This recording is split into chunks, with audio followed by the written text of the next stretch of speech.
نحمده ونستعينه ونستغفره ونعوذ بالله من شرور أنفسنا ومن سيئات أعمالنا من يهده الله فلا مضل له ومن يضلل فلا هادي له وأشهد أن لا إله إلا الله وحده لا شريك له وأشهد أن محمدا عبده ورسوله يا أيها الذين آمنوا اتقوا الله حق تقاته ولا تموتن إلا وأنتم مسلمون يا أيها الناس اتقوا ربكم الذي خلقكم من نفس واحدة وخلق منها زوجها وبث منهما رجالا كثيرا ونساء واتقوا الله الذي تساءلون به والأرحام إن الله كان عليكم رقيبا يا أيها الذين آمنوا اتقوا الله وقولوا قولا سديدا يصلح لكم أعمالكم ويغفر لكم ذنوبكم ومن يطع الله ورسوله فقد فاز فوزا عظيما أما بعد فإن أصدق الكلام كلام الله وخير الهدي هدي محمد صلى الله عليه وسلم وشر الأمور محدثاتها وكل محدثة بدعة وكل بدعة ضلالة وكل ضلالة في النار۔ وضو کے تعلق سے ہماری کئی محفلوں سے بات چلتی ہوئی آ رہی ہے، اور وضو کا طریقہ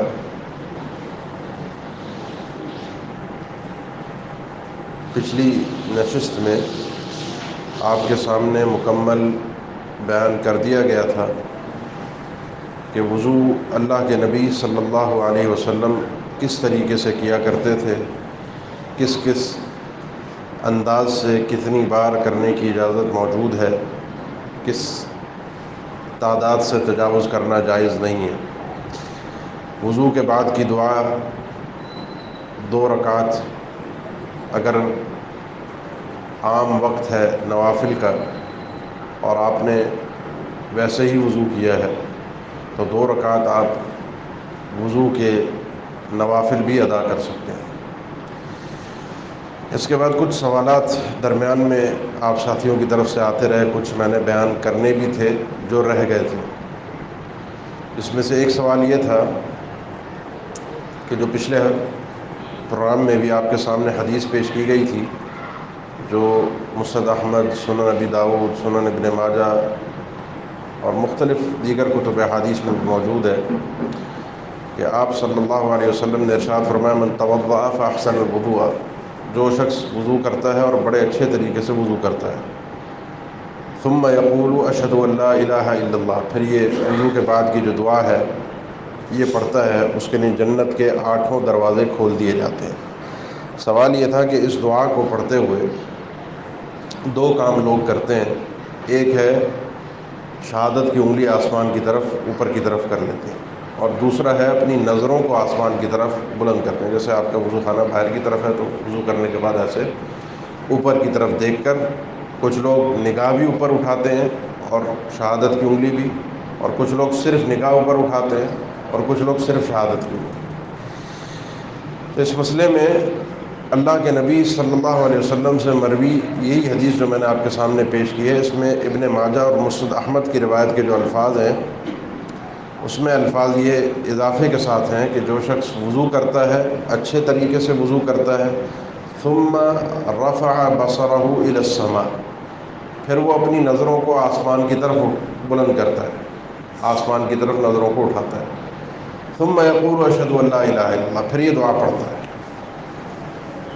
تو یہ روایت موجود ہے، لیکن اس کی اس سند میں، جس سند کے اندر یہ الفاظ موجود ہیں، مجہول راوی ہے جس کا اتا پتہ معلوم نہیں ہے کون ہے، کیسے حالات زندگی تھے، جس کی وجہ سے اہل علم نے چونکہ ایک حکم شرعی ہے اس کو قبول نہیں کیا۔ اگر یہ روایت سند، دعا اپنی جگہ ثابت ہے، دعا کے الفاظ صحیح سند سے ثابت ہیں، لیکن نظریں بلند کرنے والی روایت مسند احمد اور ابن ماجہ میں ہے جس کی سند ضعیف ہے۔ باقی رہی انگلی اٹھانے کی بات، وضو کے بعد یہ کسی بھی حدیث کے اندر وارد نہیں ہے، کسی بھی حدیث کے اندر انگلی شہادت کی بلند کرنا، اوپر کرنا، یہ کسی بھی حدیث کے اندر وارد نہیں ہے، چاہے وہ صحیح ہو چاہے وہ ضعیف ہو، وضو کرنے کے بعد۔ کچھ موقعوں پر اللہ کے نبی صلی اللہ علیہ وسلم نے، صحیح مسلم کی حدیث ہے، غالباً ام سلمہ ہے، ام المؤمنین ہے رضی اللہ تعالیٰ عنہ، فرماتی اللہ کے نبی صلی اللہ علیہ وسلم جب گھر سے نکلا کرتے تھے دعا پڑھتے تھے، اللہم انی اعوذ بک ان اضل او اضل او ازل او ازل او اظلم او اظلم او اجہل او اجہل علیہ. یہ دعا آپ صلی اللہ علیہ وسلم پڑھا کرتے تھے اور اپنی نگاہوں کو اوپر کی طرف بلند کیا کرتے تھے. یہ ام المؤمنین نے مشاہدہ کیا تھا اور اس مشاہدے کو ذکر فرمایا تھا کہ گھر سے نکلتے ہوئے آپ صلی اللہ علیہ وسلم کا یہ معمول تھا. اس موقع پر نظریں بلند کرنا ثابت ہے. یہ صحیح حدیث ہے. اور ویسے بعض موقعوں پر لوگ دعا کے ٹائم پر نظریں اٹھ جاتی ہیں خود سے، یعنی کوئی دلی کیفیت ایسی بن جاتی ہے، کبھی خود سے دعا کر رہا ہے اور نگاہیں اوپر ہو گئی. تو خود سے ہونے میں، شرکت میں، اللہ کی طرف متوجہ ہونے میں کوئی حرج نہیں ہے، لیکن اس کو دعا کا جز سمجھنا، دعا کے آداب میں سے سمجھنا، یہ ثابت نہیں ہے.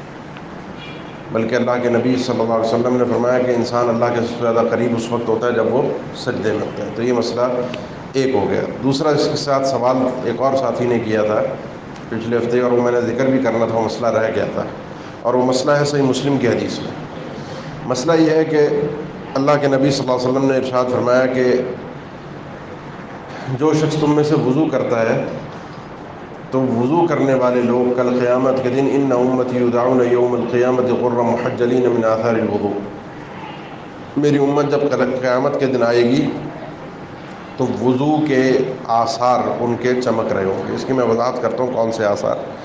تم میں سے جو شخص یہ استطاعت رکھتا ہے کہ اپنی اس چمک کو بڑھا لے، فمن استطاع منکم ان یطیل غرتہ فلیفعل، تو اسے چاہیے کہ بڑھا لے. اعضائے وضو آپ کے سامنے ہیں. اس میں دو الفاظ حدیث میں وارد ہوئے ہیں اور وہ ہے غرم محجلین. غر اس گھوڑے کو کہتے ہیں جس کا حدیث میں بھی تذکرہ ہے کہ جب اللہ کے نبی صلی اللہ علیہ وسلم نے صحابہ کرام سے عرض کیا کہ میں اپنے بھائیوں سے ملنے کا خواہش مند ہوں، بھائیوں سے.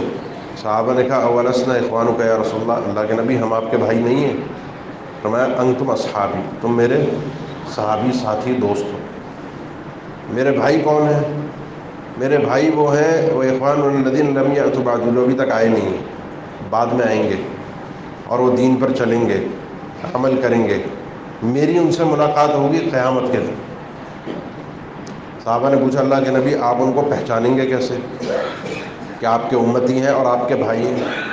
فرمایا اللہ کے نبی صلی اللہ علیہ وسلم نے تمہارا کیا خیال ہے ایک آدمی کا ایک گھوڑا ایسا ہو کہ جس گھوڑے کا چہرہ سفید چمکدار ہو، اس کے ہاتھ اور پاؤں گھوڑے کے وہ سفید ہوں، اور وہ گھوڑا کالے گھوڑوں کے درمیان موجود ہو. سارے کالے گھوڑے ہیں اور یہ گھوڑا الگ سے موجود ہے. جو اس گھوڑے کا مالک ہے یہ سینکڑوں گھوڑوں کے اندر سے اپنے اس گھوڑے کو پہچان سکتا ہے نہیں پہچان سکتا؟ صحابہ نے فرمایا بالکل پہچان لے گا دور سے. فرمایا میں اپنی امت کو ایسے ہی پہچانوں گا، آثار وضو ان کے چمک رہے ہوں گے. جو اعضائے وضو ہیں بار بار دھلتے ہیں دن میں کم از کم کچھ نہیں 2-3 دفعہ 4 دفعہ 5 دفعہ، کسی کا 3 دفعہ، کسی کا وضو چلتا رہے، تو یہ تو دھل ہی جاتا ہے 4-5 دفعہ. تو اعضائے وضو ان کے چمک رہے ہوں گے، میں اس سے پہچان لوں گا. خیر آگے حدیث طویل ہے. تو غر کہتے ہیں اس گھوڑے کو جس کی پیشانی خاص طور پر اور چہرہ سفید اور روشن ہو، سفید رنگ کا ہو.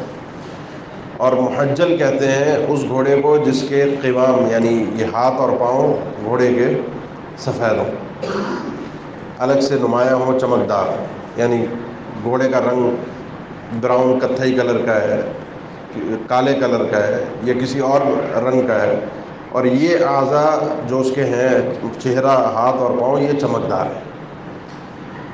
فرمایا کہ میری امت کل قیامت کے دن آئے گی اسی طریقے سے اس کے اعضائے وضو یعنی وضو کرنے کی وجہ سے اس کا چہرہ ہاتھ اور پاؤں چمک رہے ہوں. واضح ہو گیا مسئلہ. تفصیل میں اس لیے کہ آگے حدیث میں الفاظ ہے فمن استطاع منکم ان یطیل غرۃ فلیفعل، تم میں سے جو شخص چاہتا ہے کہ اپنی اس غرہ کہتے ہیں چہرے کی چمک کو، جو شخص کو بڑھانا چاہتا ہے اسے چاہیے کہ اس کو بڑھا لے. سیدنا ابو ہریرہ سے مروی حدیث، اور سیدنا ابو ہریرہ رضی اللہ تعالیٰ عنہ اس پر عمل بھی کیا کرتے تھے چھپ کر. اب مسئلے کو بڑا ذرا باریکی سے سمجھیے گا. ہم کہتے ہیں کہ دین میں اضافہ نہیں ہے، اپنی مرضی نہیں ہے، عبادت اپنی مرضی سے نہیں ہوتی. اب یہ اعضائے وضو ہیں، اللہ کے نبی نے فرمایا جس نے بڑھانا ہو بڑھا لے. اگر یہ فرمان نبوی ہے، یہ بھی آگے بات چل کے مکمل ہوتی ہے۔ تو اب اگر کوئی شخص کونیوں کے اوپر تک دھونے کا ذکر ہے، کندھے تک دھو لیتا ہے، پیروں کے دھونے کا ذکر ہے، ٹخنوں تک، گھٹنوں تک دھو لیتا ہے، تو یہ اس نے اضافہ کیا نہیں کیا؟ اچھا، اضافہ کر لیا۔ اب اگر یہی کوئی اضافہ کرتا ہے، جب میں آپ کو آدھا وضو کا طریقہ بتا رہا تھا تو میں نے کہا تھا کچھ لوگ گردن، یہ گدی جو ہے اس کا مسح کرتے ہیں، اس کا مسح کسی بھی صحیح حدیث میں ثابت، کسی بھی صحیح حدیث میں ثابت نہیں ہے، یہ اعضاء وضو کے اندر ہے ہی نہیں۔ ہم کہتے ہیں کوئی اگر یہ اوپر کر لے تو ٹھیک ہے، کوئی اگر گدی پر مسح کر لے تو غلط ہے، یہ ثابت نہیں ہے، تو یہ بھی تو ثابت نہیں ہے، آپ اس کو بڑھانے کی اجازت دے رہے ہیں،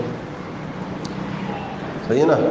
اب مسئلے کو ذرا باریکی سے سمجھیں۔ نمبر 1، یہ الفاظ فمن استطاع منکم ان یطیل غرتہ فلیفعل، یہ ابو ہریرہ رضی اللہ تعالیٰ عنہ کے الفاظ ہیں، اللہ کے نبی صلی اللہ علیہ وسلم کے الفاظ نہیں ہیں۔ اس کو کہتے ہیں مدرج، اصطلاح میں محدثین کے جو اصطلاحات ہیں ان میں اس کو کہا جاتا ہے مدرج۔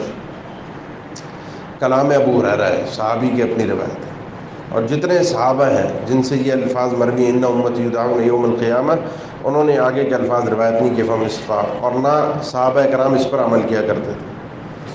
ابو ہریرہ رضی اللہ تعالیٰ عنہ کا اجتہاد تھا، اور وہ کس حد تک تھا، اب بات کو ذرا سمجھیے گا۔ یہ ایک ہی عضو ہے، عربی زبان میں ید، ہاتھ کا اطلاق، اردو میں بھی میں نے پہلے بھی ذکر کیا تھا، ہتھیلی ہاتھ کے اس حصے پر بھی ہوتا ہے، اس حصے کو بھی ہاتھ کہا جاتا ہے، کندھے تک کو بھی ہاتھ کہا جاتا ہے، آپ اردو میں بھی کہتے ہیں۔ کسی کا ہاتھ ٹوٹ گیا، کسی کا کندھا ٹوٹ جائے تو آپ کہتے ہیں اس کا ہاتھ ٹوٹ گیا، کسی کی کونی پہ کوئی خراش آ گئی، زخم آ گیا، آپ کہتے ہیں اس کے ہاتھ پہ زخم آ گیا، ہتھیلی پر کچھ ہو جائے ہاتھ پہ آ گیا۔ یہاں بھی اردو میں بھی عربی میں بھی ہاتھ لفظ یہ انگلی کے کنارے سے لے کر کندھے تک بولا جاتا ہے۔ اللہ تعالیٰ نے فرمایا اپنے ہاتھوں کو دھو کونیوں تک، کندھے کا ذکر نہیں ہے، یعنی کندھے سے نیچے، کونی سے اوپر۔ اب ان کا ایک تھا کہ تھوڑی سی ہم چمک اور بڑھا لیں۔ پیروں کا اطلاق بھی عربی زبان میں گھٹنے تک ہوتا ہے، پنڈلی کو بھی پیر کہا جاتا ہے، رجل ٹخنے کے لیے بھی، آگے جو پاؤں ہے، پنجہ ہے، اس کے لیے بھی، یہ پورا رجل ہے۔ کسی کی گھٹنے میں چوٹ لگ جائے، پنڈلی میں چوٹ لگ جائے تو آپ کہہ دیتے ہیں اس کے پاؤں میں چوٹ لگ گئی، پاؤں میں زخم آ گیا، پاؤں پہ پلاسٹر چڑھا ہوا ہے۔ تو پاؤں جو دھونے کا تذکرہ ہے وہ بھی اللہ تعالیٰ نے فرمایا ٹخنے تک، ٹخنے سے اوپر، تو ٹخنے سے اوپر اگر تھوڑا سا اگر آدمی اوپر اسی عضو کے اندر جس کو دھونے کا ذکر اللہ تعالیٰ نے دیا ہے، ابو ہریرہ رضی اللہ تعالیٰ عنہ کا اجتہاد پیش کر، اس میں اگر آگے بڑھ جاتا ہے تو ٹھیک ہے۔ باقی ایک عضو، ایک جسم کا حصہ ایسا ہے جس کا کوئی شریعت نے حکم نہیں دیا، نہ دھونے کا نہ مسح کا، اس حصے کا آپ اپنی طرف سے اضافہ کرتے ہیں، اس حصے کا آپ اپنی طرف سے اضافہ کرتے ہیں، یہ بالکل غلط ہو جائے گا۔ یہ ابو ہریرہ رضی اللہ عنہ کا اجتہاد تھا، کچھ صحابہ اس کو تسلیم نہیں کرتے تھے، کئی اہل علم نے تسلیم نہیں کیا۔ مسئلہ اختلافی شروع سے چلا آ رہا ہے، یہ اختلافی مسئلہ شروع کہ یہ ہم بڑھا سکتے ہیں یا نہیں بڑھا سکتے، آگے جا سکتے ہیں یا نہیں جا سکتے۔ آپ کے سامنے ابو ہریرہ رضی اللہ عنہ کا عمل بھی موجود ہے، اور وہ سمجھدار اور دور اندیش اور زیرک صحابی ہیں، فقیہ صحابی ہیں۔ نہ کرنے والے وہ اللہ کے نبی صلی اللہ علیہ وسلم سے عمل کو لیتے ہیں، جن میں علماء مالکیہ ہیں، جن میں ابن تیمیہ ہیں، ابن القیم رحمہ اللہ، دیگر اور علماء بھی موجود ہیں اس فہرست میں، اور کرنے والے وہ بھی ایک جمہور اہل علم ہے، جس میں احناف کے علاوہ احناف بھی شامل ہیں، مالکی، شافعی اور دیگر محدثین کی جماعت میں کچھ ادھر ہیں کچھ ادھر ہیں۔ مسئلہ یہ شروع سے تفصیل کرنے کا مقصود یہ تھا، اختلافی چلا، تو لہذا کوئی شخص کر لیتا ہے اسی عضو کے اندر تھوڑا سا یہاں تک دھونا ہے، کونی کو آپ نے تھوڑا اور اوپر تک دھو دیا، تھوڑا سا 4-6 انچ آپ اوپر چلے گا، اور بعض اوقات چلا بھی جاتا ہے انسان دھوتے ہوئے، بعض اوقات آپ نے اگر قمیض نہیں پہنی ہوئی، گھر میں وضو کر رہے ہیں تو آپ نے اگر وضو کرتے ہوئے تھوڑا سا پانی ہاتھ اوپر لگ بھی جاتا ہے، تاکہ اچھے طریقے سے آپ دھو رہے ہیں، ہاتھ اوپر چلا گیا، تو کوئی حرج کی بات انشاءاللہ نہیں ہے، کوئی حرج کی بات انشاءاللہ نہیں ہے۔ یہ مسئلہ ہے اطالت غرہ کا، یہ مسئلہ کہلایا جاتا ہے فمن استطاع منکم ان یطیل غرتہ فلیفعل۔ یہ مسئلہ امید ہے کہ اچھی طرح سے آپ لوگوں کے لیے واضح ہوگا۔ اس کے بعد جو ہے وہ وضو کے بعد ایک اور مسئلہ ہے، اور وہ ہے کہ انسان وضو کرے اور اپنے شرمگاہ کی طرف چھینٹے مارے، ہاتھ میں پانی لے. آپ نے دیکھا ہوگا بعض لوگ کرتے بھی. اس مسئلے میں صراحتاً 2 روایتیں اور مقیداً، مطلق 2 روایتیں اور مقیداً کچھ روایات الگ سے موجود ہیں. پہلے مسئلے کو ذرا سا سمجھیے گا. یہ حدیث ہے مسند احمد میں اور ابن ماجہ میں کہ اللہ کے نبی صلی اللہ علیہ وسلم کے پاس جبرائیل امین آئے. انہوں نے آ کر ان کو وضو کا طریقہ سکھایا، اور اس کے بعد وضو کرنے کے بعد حدیث کے الفاظ ہیں ثم اخذ غرفۃ من ماء. جبرائیل امین نے جب آپ کو طریقہ دکھایا تو انہوں نے پانی لیا وضو کرنے کے بعد چلو میں، ہاتھیلی میں اس طرح سے، اور اس کو اپنی شرمگاہ کی طرف پھینک کر دکھایا. اللہ کے نبی نے یا جبرائیل امین نے؟ اللہ کے نبی کو یا اللہ کے نبی نے امت کو؟ دونوں طرح اس حدیث کا مفہوم ہے. لیکن یہ روایت جو ہے وہ ابن لہیہ کے طریق سے ہے.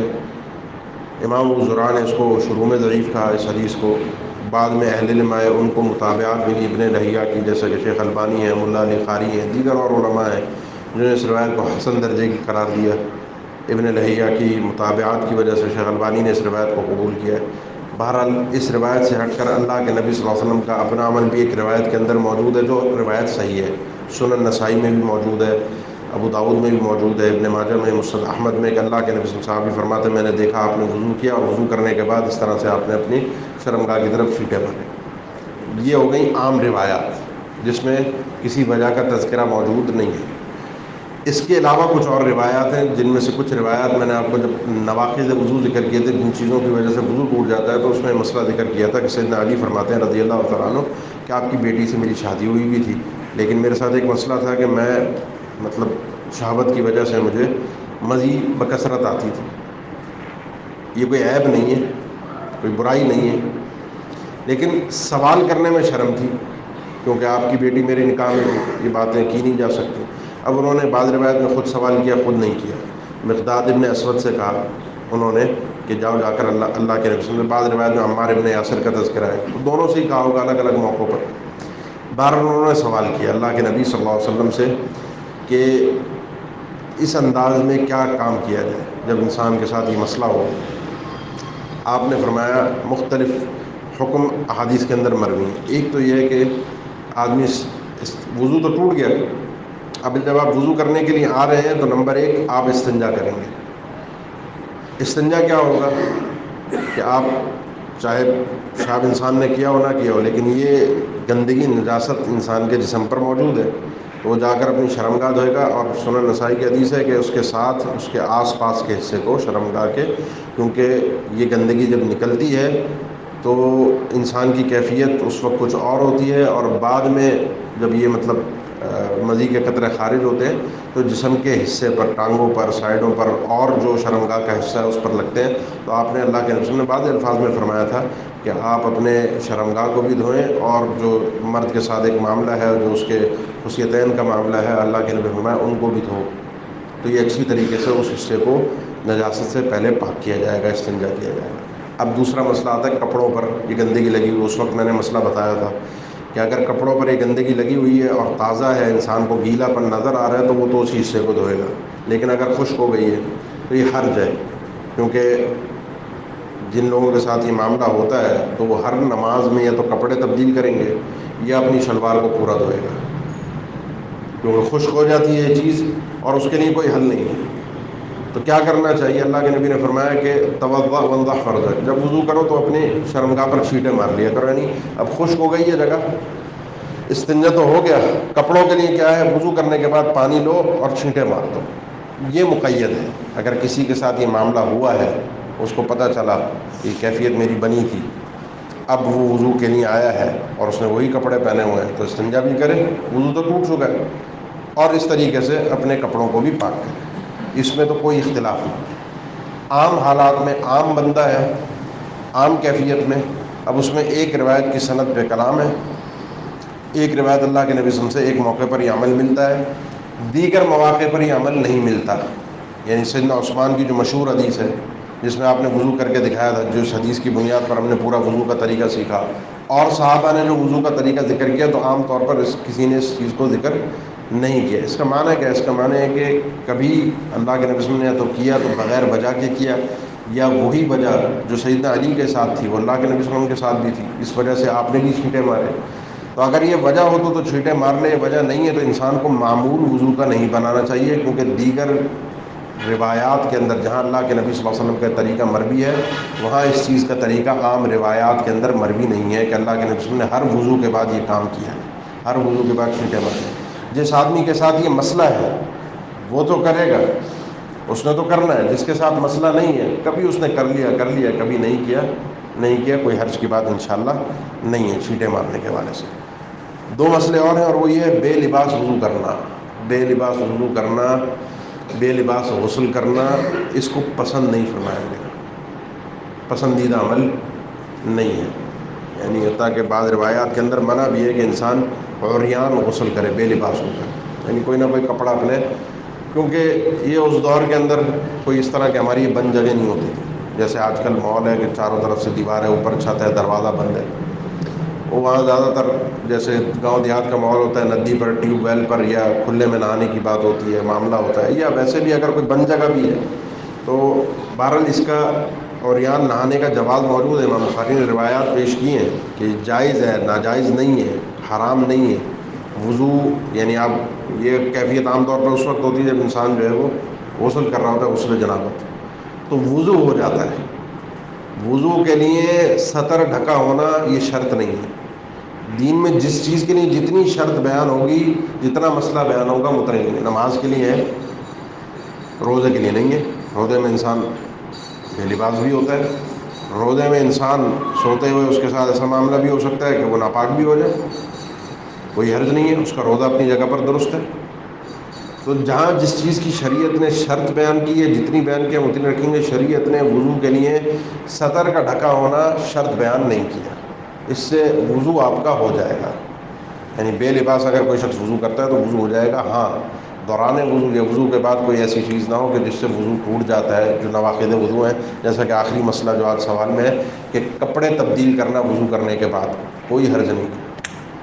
کپڑے تبدیل کرنا کوئی شریعت میں منع نہیں ہے کہ وضو کے بعد آپ کپڑے، یہ جو شخص کپڑے اتار دے گا اس کا وضو ٹوٹ جائے گا۔ دیکھیں، میں نے پہلے بھی عرض کیا تھا، ناقض وضو جن کاموں کی وجہ سے وضو ٹوٹ جاتا ہے، انہی کاموں کی وجہ سے وضو ٹوٹتا ہے۔ بعض ہمارے کچھ واقف تھے، وہ یہ سمجھتے تھے کہ وہ گھر سے وضو کر کے نکلتا تھا، مسجد آ کے پھر وضو کرتا تھا، اتنی دیر میں وضو ٹوٹ گیا، بار بار اس کا امام ہو۔ کہ میں گھر سے نکلتا ہوں، مسجد آنے تک نہ کوئی عورت نظر آ جاتی ہے، عورت پہ نگاہ پڑ جاتی ہے، میرا وضو ٹوٹ جاتا ہے۔ بھائی وضو کیسے ٹوٹ جاتا ہے؟ یار عورت کو دیکھنے سے وضو ٹوٹ جاتا ہے، اس کا اپنا ایک ذہن تھا۔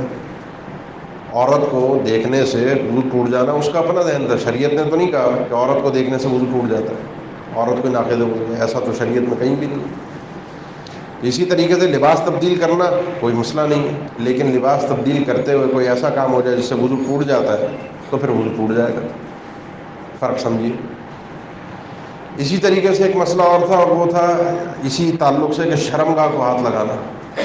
اس وقت یہ مسئلہ بھی شاید ذکر ہوا تھا کہ خواتین کے ساتھ بعض اوقات یہ مسئلہ ہوتا ہے کہ وہ بچوں کے صفائی ستھرائی کے جو ان کے معاملات ہوتے ہیں، تو اس میں بھی یہ بہرحال مسئلہ اختلافی ہے، کیونکہ وہ ہاتھ لگانا، وہ صفائی ستھرائی کا معاملہ، اس میں کوئی ایسا انسان کا مزاج یا طبیعت نہیں ہوتی کہ جس کی وجہ سے وضو کے ٹوٹنے کا کہا جائے۔ اسی نے کچھ علم نے کہا کہ اس سے وضو نہیں ٹوٹتا، لیکن احتیاط کا تقاضا، احتیاط کی جانب یہ ہے کہ وضو کر لیا جائے۔ تو یہ کچھ سوالات تھے جو آپ کے باقی تھے اس وضو کے تعلق سے۔ تو یہ نشست تھی جو رمضان سے پہلے کی تھی، تو میں نے کہا یہ سوالات بھی پورے ہو جائیں اور گفتگو بھی پوری ہو جائے، وقت بھی ہمارا ہو گیا۔ جو بات آج کرنے کی تھی وہ تیمم کی تھی، اب اس کا وقت باقی نہیں بچا۔ انشاءاللہ اگلی جو ہمارے نشست ہوگی، کلاس ہوگی، تو اس میں انشاءاللہ اگلے آگے بات کو لے کر چلیں گے۔